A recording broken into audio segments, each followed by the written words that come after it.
வணக்கம். எல்லாம் வல்ல மூகாம்பிகையினுடைய அருளோடு இன்றைய சிந்தனைகள்.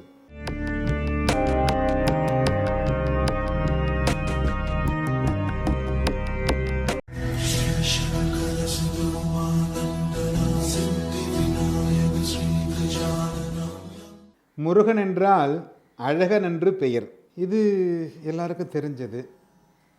தெரியாத உண்மைகள் நிறைய இருக்குது. ஏன்னா இன்னைக்கு முருகனை வைத்து நிறைய நிகழ்வுகளை நீங்கள் சந்தித்து கொண்டிருக்கிறீர்கள். முருகன் எப்படிப்பட்ட கடவுள்? தமிழ் கடவுள். கிபி 3ஆம் நூற்றாண்டு 4ஆம் நூற்றாண்டு இதிலேயே முருக கடவுளுடைய சுவடிகள் கிடைத்திருக்கிறது. கிறிஸ்து பிறப்பதற்கு முன்பே முருகக் கடவுள் இருந்திருக்கிறார். இதற்கு ஆதாரம் இருக்கிறது. முருகாற்றுப்படை. இந்த முருகாற்றுப்படை அப்படிங்கிற புஸ்தகத்தில் முருகனை பற்றி, அவன் பிறந்தது, அவன் கையில் வைத்திருக்கும் சேவல், மயில், இதை பற்றியெல்லாம் தெளிவாக நமக்கு எடுத்துரைத்திருக்கிறார்கள்.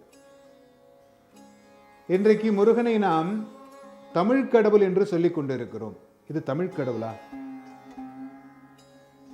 தமிழகத்திற்கு கிடைத்த கடவுள். அதை நீங்கள் புரிந்து கொள்ள வேண்டும். தமிழகத்திற்கு கிடைத்த கடவுள். எல்லா நாட்டிலையும் இந்த முருகனை வழிபாடு செய்கிறார்கள். சமீபத்தில் நம்ம சீர்காழி கோவிந்தராஜன் கூட லார்டு முருகா, லண்டன் முருகான்னு கூட பாட்டு பாடியிருக்கார். லண்டனில் கூட முருகன் கோயில் இருக்கு, இல்லாமல் இல்லை. கர்நாடகா மாநிலத்தில் சுப்பிரமணியா அப்படின்னு சொல்லி ஒரு இடம் இருக்கு. ஆதி சுப்பிரமணியன் அப்படின்னு பக்கத்தில் இன்னொரு இடம் இருக்கு. இந்த சுப்பிரமணியர் கோயில் அங்கே எப்படி வந்தது? இந்த மாதிரி நிறைய இடங்களில் சுப்பிரமணியன், முருகன், கந்தன், பாலமுருகன் அப்படின்னு இந்த முருகனுடைய பெயர்களில் நிறைய இருக்கிறது. வேல் கொண்டு நாம் வாழ்ந்த காலம் உண்டு. வேல்கம்பு அப்படிங்கிறது எல்லாருடைய வீட்லேயும் ஒரு காலத்தில் இருந்த காலம் உண்டு.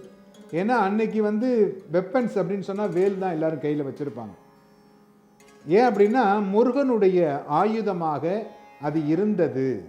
அதனால் அதை தெய்வத்தினுடைய ஆயுதமாக வைத்து வழிபாடு செய்து கொண்டிருந்தார்கள். அது மிக முக்கியமானது. அந்த முருகக் கடவுளை இன்றைக்கு நாம் எப்படி பார்க்கிறோம்? யாருக்காகவாவது நாம் முருகக் கடவுளை விட்டு கொடுக்க முடியுமா? நம்முடைய முன்னோர்கள் நமக்காக நிறைய புத்தகங்களில் இந்த முருகக் கடவுளை பற்றி நிறைய இடங்களில் சொல்லி இருக்கிறார்கள். அந்த முருகனை பற்றி சொல்லுகின்ற பொழுது, முருகனை பற்றி பேசுகின்ற பொழுதெல்லாம் வேலுண்டு வினையில்லை, மயிலுண்டு பயம் இல்லைன்னு சொல்லி வேலையும் மயிலையும் பிரிக்காமல் நம்முடன் வைத்திருக்கிறார்கள். இந்த முருகனை பற்றி இன்னொரு விஷயம் சொல்லுகின்ற பொழுது, முருகன் தான் அங்காரகன், அங்காரகன் தான் முருகன். நம்மளுடைய இரத்த மாமிசம் இருக்கு இல்லையா, இதில் இரத்தத்தினுடைய கூறுகளை கொண்டவர் முருகன், அங்காரகன். பிபி அதிகமாச்சு அப்படின்னாக்க இந்த அங்காரகனுக்கு போய் பரிகாரம் செய்யணும் அப்படின்னு சொல்றாங்க. அப்படிப்பட்ட முருகன், செவ்வரளி மலர்களால் அர்ச்சிக்கக்கூடிய முருகன், அந்த முருக கடவுளை நாம் இப்படி எப்படி வழிபாடு செய்கிறோம்? நமக்கு எவ்வளவு வேலைகள் இருந்தாலும் வேலை சுமை அப்படிங்கிறது நமக்கு இருந்துகிட்டே இருக்கும்.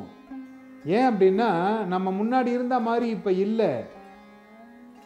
வசதிகளுக்காகவும் நம்முடைய சந்தோஷங்களுக்காகவும் பறந்து கொண்டு இருக்கிறோம். அப்படி இருந்தாலும் இந்த முருகக் கடவுளை வழிபாடு செய்கின்ற பொழுது அதற்குண்டான வழிபாட்டு முறைகளோடு நீங்கள் முருகனை வழிபாடு செய்யுங்கள். ஏன் அப்படின்னா முருகக் கடவுள் அப்படிங்கிறது நீங்க நினைக்கிற மாதிரி இல்லை. எதிரிகளை வெல்லக்கூடியவர், சத்ரு சம்ஹாரமூர்த்தி. எப்படி சிவனுக்கு தேவாரங்கள் இருக்கிறதோ அதே போல் முருகனுக்கு திருப்புகழ் இருக்கிறது. ஏன் அப்படின்னா முருகன் வேறு சிவன் வேறு கிடையாது. முருகனுடைய நெற்றிக்கண்ணிலிருந்து உதித்தவர் தான் இந்த முருகக் கடவுள்.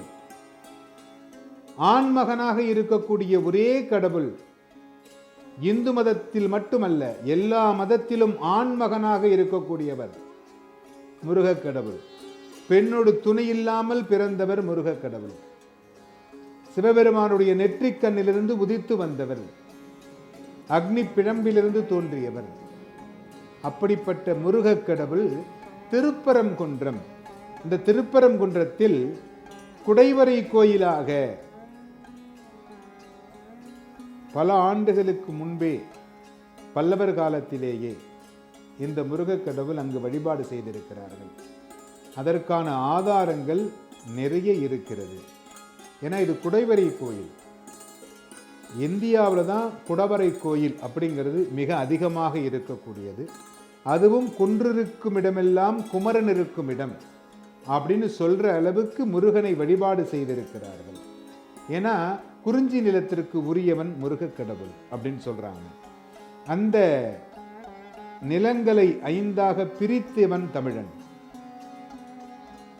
பஞ்சபூதங்களை தெய்வமாக வழிபட்டவன் தமிழன்.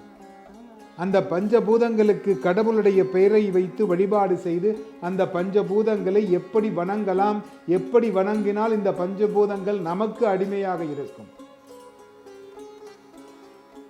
என கண்ணகி மதுரையை எரிக்க வேண்டும் என்று சொல்லிவிட்டாள். ஆனால் அந்த அக்னி பகவான் சென்று நேராக எரித்து விடவில்லை. கண்ணகிட்ட வந்து கேட்குறான் அக்னி பகவான், யாரெல்லாம் இதில் எரிக்கணும், நீ கையை காமி அப்படின்னு சொல்லி. ஏன் அப்படின்னா, ஒரு பத்தினி பெண் நினைத்தால் என்ன வேண்டுமானாலும் இந்த பஞ்சபூதங்கள் செய்து கொடுக்கும். பெய்யென்றால் பெய்யும் மழை அப்படின்னு சொல்றாங்க. அப்படிப்பட்ட தமிழ் கடவுள் இந்த முருகக் கடவுள். திருப்பரங்குன்றம், இந்த திருப்பரங்குன்றத்தில் இருக்கக்கூடிய முருகக் கடவுள் மிகவும் பழமையான முருகக் கடவுள். அந்த முருகக் கடவுளுடைய ஆசிகள் எல்லோருக்கும் இருக்க வேண்டும். அந்த முருகக் கடவுளை எல்லோரும் சுவாமிநாத சுவாமியை வணங்கி இன்புற்றிருப்போமாக.